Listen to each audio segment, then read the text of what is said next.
കോതമംഗലത്ത് 23-കാരി ജീവനൊടുക്കിയ സംഭവം ലവ് ജിഹാദ് അല്ലെന്ന് പോലീസ് കുറ്റപത്രം. കേസിൽ പ്രതിയായ റമീസ യുവതിയെ നിർബന്ധിത മതപരിവർത്തനം നടത്തിയിട്ടില്ലെന്നാണ് പോലീസ് കുറ്റപത്രത്തിൽ പറയുന്നത്. വിനയരാജ് ചേരുന്നുണ്ട്. വിനയ, കോതമംഗലത്തെ 23-കാരിയുടെ മരണത്തിലാണ് ഇപ്പോൾ പോലീസ് കുറ്റപത്രം പുറത്തു വന്നിരിക്കുന്നത്. ലവ് ജിഹാദ് അല്ല എന്നാണ് പോലീസ് കുറ്റപത്രത്തിൽ പറയുന്നത്. അങ്ങനെയാണെങ്കിൽ മറ്റെന്ത് കാരണമായിരിക്കാം ഈ കുട്ടി ജീവൻ ഒടുക്കാനിടയായ സാഹചര്യം? കോതമംഗലത്ത് 23-കാരി ജീവനൊടുക്കിയ സംഭവം വലിയ വിവാദങ്ങൾക്കായിരുന്നു വഴിവെച്ചിട്ടുണ്ടായിരുന്നത്. അതായത് ഈ കുട്ടി ജീവനൊടുക്കിയതുമായി ബന്ധപ്പെട്ട് ഒരു ആത്മഹത്യാക്കുറിപ്പ് കിട്ടുന്നു.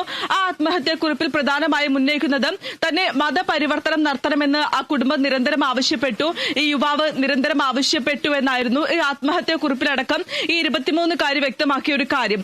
ഇത് കേന്ദ്രീകരിച്ചായിരുന്നു പിന്നീട് കോതമംഗലം പോലീസ് അന്വേഷണം ആരംഭിച്ചിട്ടുണ്ടായിരുന്നത്. പിന്നീട് റമീസിന്റെ കുടുംബാംഗങ്ങളെയും അടക്കം പ്രതി ചേർത്ത് പോലീസ് കേസ് എടുക്കുന്ന നിലയിലേക്ക് അടക്കം പോയിരുന്നു. അതായത് ഈ മതപരിവർത്തനത്തിന് ശ്രമിച്ചു, ആത്മഹത്യാ പ്രേരണ കുറ്റം തുടങ്ങി വകുപ്പുകൾ ചുമത്തിയായിരുന്നു ഇവർക്കെതിരെ പോലീസ് കേസെടുത്ത് അന്വേഷണം ആരംഭിച്ചിട്ടുണ്ടായിരുന്നത്. ആ കേസിലാണ് ഇപ്പോൾ വഴിത്തിരിവുണ്ടായിരിക്കുന്നത്. അത് പ്രധാനമായും പോലീസ് തയ്യാറാക്കിയ കുറ്റപത്രത്തിൽ വ്യക്തമാക്കുന്നത് ഈ 23-കാരി ജീവനൊടുക്കിയത് ലവ് ജിഹാദുമായി ബന്ധമില്ല, ലവ് ജിഹാദ് മൂലമല്ല ഈ പെൺകുട്ടി ജീവനൊടുക്കിയതെന്നാണ് പോലീസിന്റെ കുറ്റപത്രത്തിൽ വ്യക്തമാക്കുന്ന ഒരു കാര്യം എന്ന് പറയുന്നത്. ഈ നിർബന്ധിത മതപരിവർത്തനത്തിന് റമീസിന്റെ കുടുംബമോ അല്ലെങ്കിൽ റമീസിന്റെ കുടുംബമോ നിർബന്ധിതമായി മതപരിവർത്തനം നടത്തണമെന്ന് ആവശ്യപ്പെട്ടിട്ടില്ല എന്നും അതിനുള്ള തെളിവുകളൊന്നും തന്നെ തങ്ങൾക്ക് ലഭിച്ചിട്ടില്ല എന്നുമാണ് പോലീസ് വ്യക്തമാക്കുന്ന ഒരു കാര്യം എന്ന് പറയുന്നത്. അതായത് ഈ റമീസുമായിട്ടുള്ള പ്രണയബന്ധം തകരുമെന്നൊരു പേടി ഈ കുട്ടിക്കുണ്ടായിരുന്നു. അതിന് പിന്നാലെയാണ് ഈ വിദ്യാർത്ഥിനി ജീവൻ ഒടുക്കിയതെന്നാണ് പോലീസ് പറയുന്ന ഒരു കാര്യം എന്ന് പറയുന്നത്. ആ രീതിയിലുള്ള കുറ്റപത്രമാണ് ഇപ്പോൾ പോലീസ് തയ്യാറാക്കിയിരിക്കുന്നത്. കോതമംഗലം പോലീസാണ് കുറ്റപത്രം തയ്യാറാക്കിയിരിക്കുന്നത്.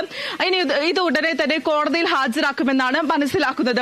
നേരത്തെ ഇതുമായി ബന്ധപ്പെട്ടുകൊണ്ട് തന്നെ ഈ കുട്ടി ജീവനൊടുക്കിയതിന് പിന്നാലെ തന്നെ ഈ ലവ് ജിഹാദ് മതപരിവർത്തനം മൂലമാണ് വിദ്യാർത്ഥി 23-കാരി ജീവനൊടുക്കിയത് എന്ന തരത്തിലുള്ള വാർത്തകളും ഈ ആത്മഹത്യാ കുറിപ്പ് കേന്ദ്രീകരിച്ചിട്ടുള്ള അന്വേഷണം അടക്കം അതുമൂലമായിരുന്നു.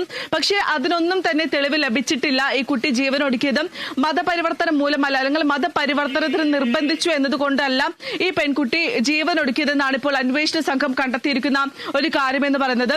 ഇനി ഉടനെ തന്നെ കോടതിയിൽ ഈ കുറ്റപത്രം സമർപ്പിക്കുമെന്നാണ് അന്വേഷണ സംഘം വ്യക്തമാക്കുന്ന കാര്യം. ശരി, കോതമംഗലത്തെ 23-കാരി ജീവൻ ഒടുക്കിയ സംഭവം ലവ് ജിഹാദ് അല്ല എന്നാണ് പോലീസ് കുറ്റപത്രം. കേസിൽ പ്രതിയായ റമീസ യുവതിയെ നിർബന്ധിത മതപരിവർത്തനം നടത്തിയിട്ടില്ലെന്നാണ് കുറ്റപത്രത്തിൽ പറയുന്നത്.